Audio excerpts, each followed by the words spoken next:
Sa bawat sulok ng mundo, may mga kwentong maririnig. Mga taong umalis ng bahay ng isang araw at hindi na muling nakita o nakita pero huli na ang lahat. Walang bakas, walang paliwanag. Tanging mga tanong na kumakapit sa katahimikan ng gabi. Ito ang kwento ng mga pagkawalang bumabalot sa hiwaga. Mga misteryong nag-iiwan ng kilabot at nagbubukas ng pinto sa mga posibilidad na hindi natin kayang ipaliwanag. Sino sila? Saan sila napunta? Ano ang nangyari sa kanila? At bakit bigla na lamang silang naglaho? Chris Kremers at Lisanne Froon. Ang paglalakbay sa mundo ay isang napaka-enriching at nagpapalaya na karanasan na mananatili sa iyo ng habang buhay.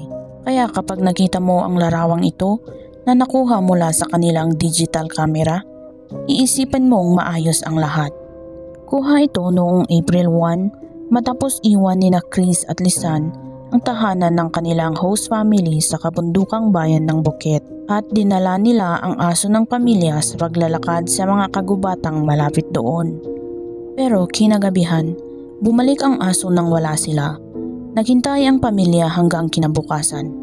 Pero nang hindi dumating ang mga dalaga para sa scheduled walking, inalerto nila ang mga otoridad. Nabuo ang isang search party at nilibot ang bayan at kagubatan mula itaas hanggang ibaba. Gaano man sila kasipag maghanap, wala talagang bakas ng mga turista na makita. Hanggang 10 linggo ang lumipas nang isang lokal na babae ang nag-turn in ng isang backpack. Sinasabing nakita niya ito sa gilid ng ilog. Sa loob ay iba't ibang personal na gamit, ang kamera ni Lisanne at ang mga cellphone ng dalawang babae. Nang siyasatin ng pulisya ang kamera at mga cellphone, unti-unting nabuo ang isang nakakakilabot na larawan kung ano ang nangyari. Sa loob ng 4 na araw, mula nang una silang mawala, 77 beses silang nagtangkang tumawag sa pulis. Pero dahil sa siksik na gubat, iisa lang ang nakalusot at naputol pa pagkatapos ng 2 segundo. May ilang nabigong pagtatangka rin na i-unlock ang telepono ni Chris noong April 6. Pagdating ng April 11, parehong patay na ang mga cellphone at mas nakakaalarma pa ang mga larawan sa kamera ni Lisanne.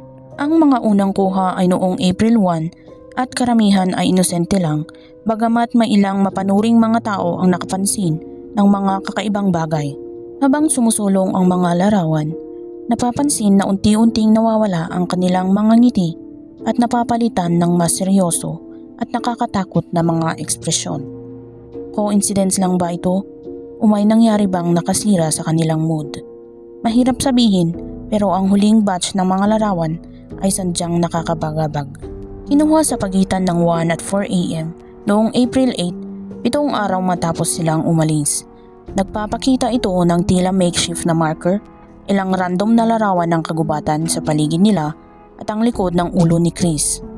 Nagsagawa ang pulisya ng search sa lugar kung saan nakita ang backpack.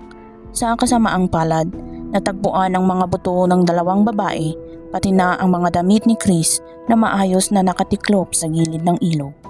Pero sino ang nagtupi ng mga ito?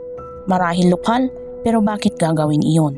At higit pa roon, bagamat ang mga buto ni Lisanne ay mukhang natural na nag-decompose, ang kay Chris naman ay purong puti na parang na-bleach. Pagkatapos ng nakakagimbal na pagkakadiskubre, tinanong ng pulisya ang mga lokal, tour guide at iba pang hikers na naroon nung panahong iyon. Pero sa huli ay wala silang natuklasan. Ngunit may isang bagay silang nakita sa kamera na kanilang ipinagtataka. Tila may isang litrato ang nabura sa kamera. Bakit buburahin ang isang random na larawan? Maliban na lang kung may ibang taong nag-delete nito dahil maaaring nagpakita ito ng ebidensya ng isang krimen o marahil pati ang posibleng salarin. May mga taong naniniwalang may kinalaman dito ang tour guide ng mga babae. Dahil matapos hindi magpakita ang 2 babae sa tour, binisita niya ang bahay na tinutuluyan nila upang sila'y hanapin at sinabing gumugol siya ng 30 minuto sa kanilang kwarto.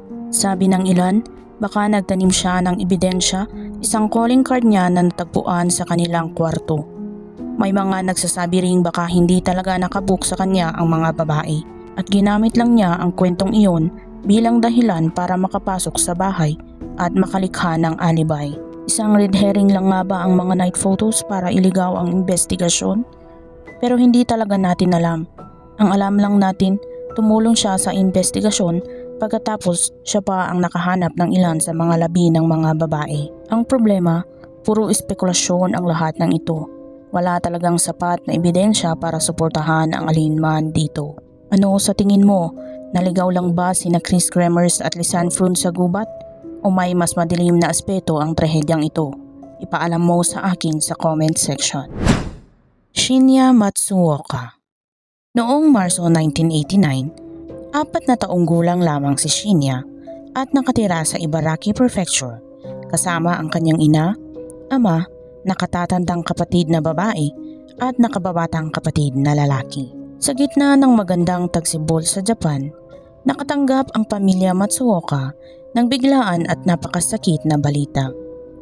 Pumanaw ang lola ni Shinya sa panig ng kanyang ina. Dahil dito, kinailangan ng pamilya na mag-impake kaagad at bimahe patungo sa lungsod ng Komatsushima sa Tokushima Prefecture.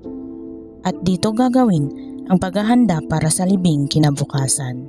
Matapos ang serbisyo sa Komatsushima, tumuloy ang pamilya sa bahay ng kanilang kamag-anak na nasa isang maliit na bayan na tinatawag na Sadamitsu. Nakapwesto ang bahay sa isang rural na komunidad na napapalibutan ng kabundukan at isang ilog na humahaba ng milya-milya.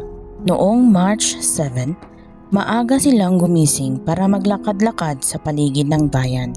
Nanatili sa bahay ang ina, samantalang ang ama, kasama ang 3 batang Matsuoka at ang ilan sa kanilang pinsan ay nagsimulang maglakad. 10 minuto ang itinagal ng lakad, pero hindi ito sapat para kay Shinya at gusto pa niyang magpatuloy sa paglalakad. Ayon sa ama ng bata, umaakyat na sila ng hagdan papasok sa bahay. Buhat niya ang bunsong kapatid at sumusunod ang ibang bata. Si Shinya ay bahagyang naiiwan, ngunit hindi naman ganoon kalayo. Pagdating sa tuktok, tumingin ang ama at nakita niyang nakaabot na rin si Shinya. Pumasok siya agad para ibigay ang sanggol sa kanyang asawa at ilang segundo lang ito lakad sa pasilyo at pabalik. Pagbalik niya, napansin niyang hindi na sumusunod si Shinya sa loob at ito ay nawawala. Unang inisip ay baka naligaw lang sa paligid si Shinya dahil sa 20 to 40 seconds lang ang nakalipas ang hindi nila pagtingin sa bata. Sa ganoong panahon, imposibleng nakalayo siya ng malayo. Naghagilap ang pamilya ngunit wala si Shinya. Dumating ang otoridad at daan-daan ang nagsiyasat sa bayan at sa kagubatan. Ngunit sa huli, si Shinya ay basta na lamang nawala. Ang bayan ng Sadamitsu ay may humigit kumulang 5,700 residents. Ang Sadamitsu sa loob ng 17 square miles ay rural at napapaligilan ng kalikasan. Gayunpaman, ang pamilya Matsuoka ay hindi isolated at may mga kapitbahay. Ngunit ayon sa ulat, walang sinuman ang nakakaalam na doon sila tumutuloy nung panahong iyon. Sa mga lumang larawan ng lugar noong 1991, makikita ang maraming kagubatan, ngunit sapat ang kabahayan para maging kapansin-pansin. At ang ayon sa investigasyon, ay posibleng may kumuha kay Shinya. Ngunit dahil sa maliit ang bayan, mahirap makalabas ng hindi napapansin at wala ni isa sa mga residente ang nakakita kay Shinya. Pagkatapos ng pagkawala ni Shinya, naglagay ang pamilya ng recorder sa kanilang telepono. At dito, nagsimula ang isa sa pinakakakaibang bahagi ng kaso. Nakakuha si Masanobu Matsuoka, ang ama ni Shinya, ng tawag mula sa isang babae. Batay sa tono at aksen nito, ay tila taga Tokushima ang babae. Gusto raw niyang makausap ang ina ni Shinya. Nagpakilala ang babae bilang ina ni Mariko Nakahara, estudyante mula sa Seiki Kindergarten. Kilala ni Keiko ang paaralan dahil doon nag-aaral ang nakatatandang kapatid ni Shinya sa Ibaraki. Sinabi raw ni Mrs. Nakahara na narinig niya ang nangyari at nag-organisa ng tulong pinansyal para sa pamilya. Tinanong niya kung saan ito maipapadala at kung kailan sila babalik sa Ibaraki. Lumipas ang oras at tinawagan ni Keiko ang paaralan para magtanong tungkol sa fundraising na ito. Pero sagot ng paaralan ay wala silang alam na fundraiser at wala silang estudyanteng Mariko nakahara. At dito nagsimulang magtaka ang pamilya. May accent ng Tokushima ang tumawag pero siya ay nasa Ibaraki. Paano niya nalaman kung saang school nag-aaral ang ate ni Shinya? Paano niya nalaman ang specific group class nito? At paano nalaman ang numero nila sa Tokushima? Noong 1989, mabilis kumalat ang balita sa national news ang pagkawala ni Shinya. Pagbalik nila sa Ibaraki, nagsimula silang makakuha ng TV coverage at ibinahagi nila ang kanilang phone number sa publiko. Dumagsa ang mga tip na nakita raw si Shinya sa mall, sa subway, sa park. Ngunit wala ni isa ang nagbunga. Noong 2018, lumabas sa isang TBS documentary show ang isang lalaking tumawag sa kanyang sarili na Ryota Wada. Wala siyang amnesia pero ayon sa kanya, mula 4 na taong gulang hanggang halos 17 taon, ikinulong daw siya ng kanyang uncle na hindi niya kilala. Dahil tugma ang kanyang edad, itsura at ilang parte ng kwento, marami ang nag-isip kung siya nga ba si Shinya. Pero mabilis itong gumuho dahil habang live ang show, may nagsabing nakatrabaho nila si Wada bilang convenience store employee. At lumabas na ang tunay niyang pangalan ay Hisashi Kitazawa. Lumitaw din ang mga lumang TV appearances niya noong 2012 gamit ang pangalang Takashi Kitazawa. Isinagawa ang DNA test at ang resulta ay hindi siya si Shinya. Marami ang naniniwalang inimbento niya ang kwento para sa pansin, habang sinasaktan ang puso ng isang nagdurusang pamilya. Maraming mga tao ang nagbahagi ng posibleng tsorya sa pagkawala ni Shinya. May nagsabing nakita raw siyang kasama ng isang lalaking kahina-hinala sa Tokushima Coast. Ilang linggo matapos siyang mawala, sumakay sila ng puting kotse at umalis. Dito nagmula ang tsoryang baka dinala siya patungong North Korea, gaya ng nangyari sa ibang Japanese abductees noon. Walang patunay pero ito ay posible. May sinabi ring may posibilidad na nahulog si Shinya sa storm drain o lugar na hindi napansin sa paghahanap. Masakit na tsorya pero hindi imposibleng mangyari lalo na sa 4 na taong gulang. At may mga nagsasabi ding ito ay na-spirited away, isang kwento ng Shinto kung saan ang isang tao ay bigla na lamang nawala sa ibang mundo. Hanggang sa ngayon, pagkalipas ng maraming dekada, si Shinya Matsuoka ay nananatiling nawawala. At kahit maliit na lang ang tsansa, ang tanging maaasahan ay sana kahit paano buhay pa rin siya sa kung saan man siya naroroon. Kayo mga tagapanood, ano sa tingin nyo ang nangyari kay Shinya? Huwag mahiyang ipaalam sa ating comment section. Daylan Poa. Sa umaga ng February 26, 2015, sinabi ng 17-year-old na si Daylan Poa sa kanyang pamilya na mag-hiking siya sa isang popular na trail sa Oahu, Hawaii. At hindi na siya muling nakita. Dumadalaw siya noon sa kanyang lola na alam ang panganib ng trail.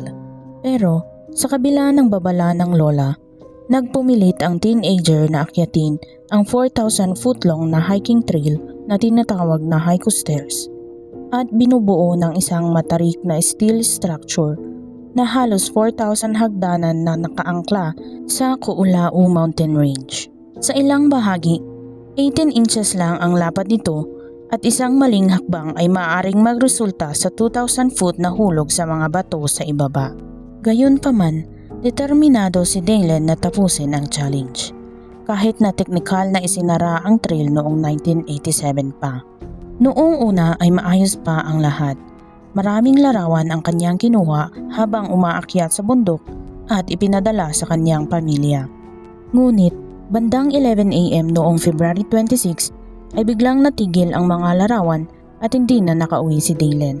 Nag-report ang pamilya at nagsimula ang malawakang search kasama ang Honolulu Fire Department, mga boluntaryo, pamilya, drone operators at maging ang US Navy. Pero noong March 3, 5 araw matapos siyang mawala, ay wala pa ring makitang bakas ni Daylan. Itinigil na ang official search at kahit may nagpatuloy na volunteers, wala ring naging resulta. Doon, napagdesisyonan ng pamilya ni Dalen na suriin ng mabuti ang isa sa mga huling larawan niyang ipinadala. At may nakita sila sa larawan na sobrang nakakakilabot. Nandoon, medyo malayo papaba ng burol, ang tila isang lalaking nakaupo o nakaupo ng palihim sa mga palumpong. Maaaring random hiker lamang ito, pero bakit biglang nawala si Dalen matapos kunin ang larawan? Siya ba ay sinusundan ng lalaki? O siya ba ay may kinalaman sa pagkawala ng binata? At baka kinukunan siya ni Dalen bilang babala o bilang ebidensya? Hindi natin masasabi ng sigurado. May mga hikers na nagsabing may narinig silang sigaw ng tulong noong March 2. Isang araw, bago itigil ang search, 5 daw sila na nasa trail nang marinig nila ang isang "help me" at kasunod nito ay "I'm down here". Ngunit kahit kinapa nila ang lugar at tinawag ang otoridad ay wala silang natagpuan.